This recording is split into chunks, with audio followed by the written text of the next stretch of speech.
मोइन अहमद जी, इसी से संबंधित मेरा भी एक प्रश्न है। आप मुझे बताइए कि अनुसूचित जाति, शेड्यूल कास्ट का कॉन्सेप्ट मुस्लिम कम्युनिटी में क्यों नहीं है, मुस्लिम और क्रिश्चियनिटी में क्यों नहीं है? सर बौद्ध में है, सिख में है, हिंदू में है, वहाँ क्यों नहीं है? सर मुस्लिम समुदाय में अनुसूचित जाति का कंसेप्ट न होने के पीछे रीज़न है कि जो इस्लाम की बेसिक प्रिंसिपल है वो समानता की बात करता है और वो किसी भी प्रकार की विभाजन की बात नहीं करता है। तो इसमें ओबीसी क्यों है फिर?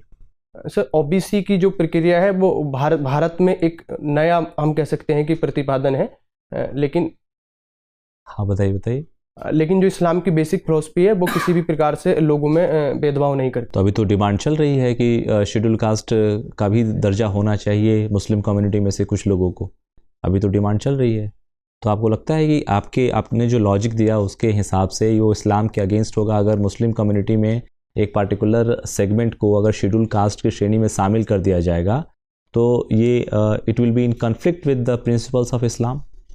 सर वर्तमान में जो भारत में अनुसूचित जाति या जनजातियों अनुसूचित जाति को आरक्षण दिया जाता है वो उनके ऐतिहासिक पिछड़ेपन को समाप्त करने के लिए दिया जाता है, लेकिन क्योंकि मुस्लिमों में ये विभाजन नहीं है तो अगर इस तरीके का आरक्षण दिया जाएगा तो विभिन्न तरीके के और अन्य जो समुदाय हैं वहाँ से भी मांग उठेगी और एक गलत परंपरा का हम निर्माण करने की ओर बढ़ सकते हैं।